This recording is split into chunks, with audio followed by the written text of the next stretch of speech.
Welcome to Paradise Love and Veggies, episode 9.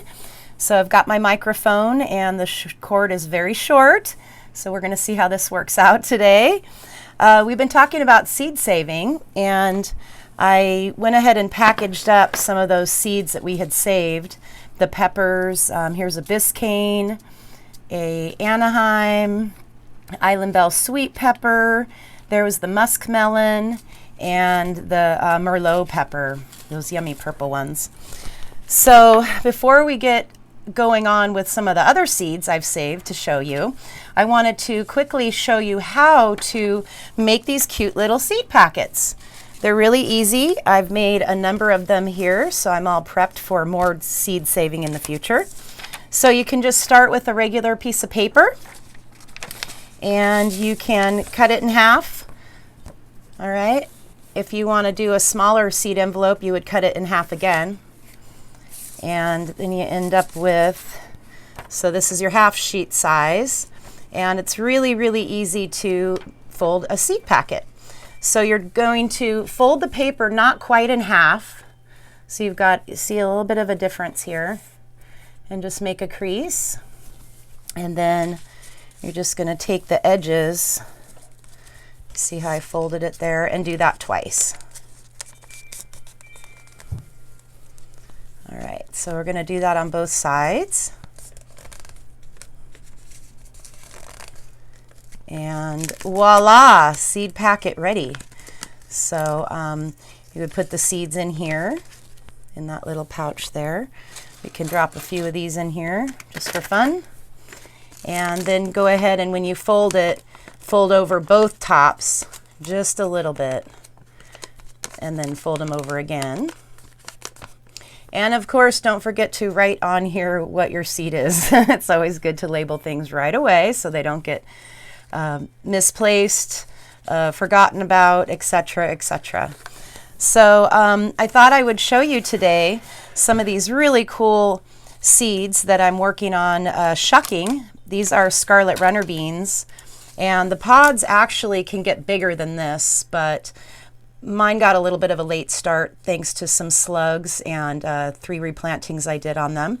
So they're not quite as long as I've had them in the past, but they can get this big. When they're first green, or first growing and they start getting their size, they're really, really bright green and thick. And Scarlet runners do best if you actually let them dry on the vine. And you can see this pod, I'll put it closer. It looks hideously ugly, but the beans are fine. Hear that crunch?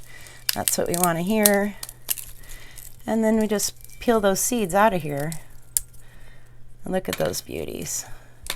When you are saving seeds from pods like this, it's really important to make sure that you're keeping an eye, because they do tend to get moldy sometimes outside, and you don't want to save any moldy seeds. So if you get to some that are moldy, just discard those and don't let them into your regular, seeds that you're planning on replanting. So these are kind of addicting once you start shucking them, and that's a good thing because I've got a huge tub to shuck later. So these were some hollyhocks that I saved when I was over at Les's house the other day, and they're really, really neat seeds. I'm going to put a couple on this paper here so you can see a little bit better. They're really tiny, sweet little seeds. Hollyhocks, they take some patience. You plant them in the fall, and then they will come up, not that next spring, but the spring after. Well, hello, Ruby. Ruby wanted to say hi to everybody. Hi, sweetie. You're not supposed to be down. There you go. Thanks. So these hollyhocks, I tried to save, but one of the flower pods, but it kept breaking and breaking. So this is about a 1/5 of a flower that the seeds came out of. And I don't know if you can see here, but there are a bunch of seeds in here. So that's great. I'm going to be able to have a lot of opportunity to plant these beautiful hollyhocks, and then wait patiently, forget about them, and then I'll see them the next year. All right, so this week I also ate a delicious Asian pear from one of my friend's trees, and I thought that I would go ahead and save these little seeds. They're really little. Put them on this paper here so you can see. And this is my little cheat sheet Asian pear. So I don't know if these are going to grow or not, but we're going to try it next spring. I'm going to plant those. Some seeds need what they call nicking before you plant them, and I'll have to do a little bit of research because these indeed might be one of those seeds. So we will talk about that more in the spring. I've got some wisteria that I'm going to be planting, and those seeds need nicking and soaked before we plant them, but I've got a special trick, so it's not quite as hard as it sounds. Okay, so thought I'd also show you today just quickly. I have this pretty much all the time on my counter. This is one of my seed places, my little seed jar, and as you can see in here, I had all the best intentions to plant some spinach again, but that's not happening, so that could actually be put away. These are some crimson clover that I purchased from one of my favorite seed companies, and we're going to be planting these out in the garden to get some nitrogen and try to infiltrate all those invasive weeds. The clover will take over the roots, and then we'll rototill it in next spring, and then hopefully in that area I won't have to do any more rototilling. I can do more permaculture in the future.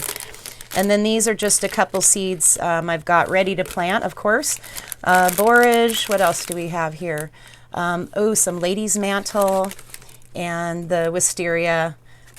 I'm hanging on to those. We're not doing those quite yet because I don't believe these get planted until the spring. But anyways, we'll get to those. So it's okay to have your seeds in a number of places. Just make sure that they're somewhere that's going to stay dry. That's why I like this really big jar. I think that used to be probably a peanut butter jar I recycled.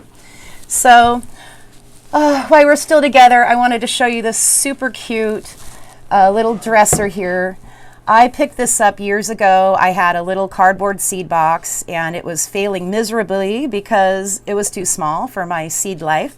So I said, please, I need a seed container. I don't know what I'm going to do. Lucky, one day I was driving on Egg and I Road, and this little puppy was just as a freebie on the side of the road. And on the back, it says, doll dresser made by Frank Healy for his granddaughter, Jean. And it says probably in the 1920s. So I added a little bit of paint to it, and I've got just drawers and drawers of seeds here. And you can kind of see, I'll take this drawer out. So got a few seeds in there that I'm going to plant. Once you start gardening and saving seeds and collecting seeds, it becomes kind of an addiction because you always want to have a seed to plant, hence the seed saving. So I think that's it for today's show on how to package up your seeds. And I thank you for watching. If you like this show, please like the station and tune back more for episode 10. We'll see you later.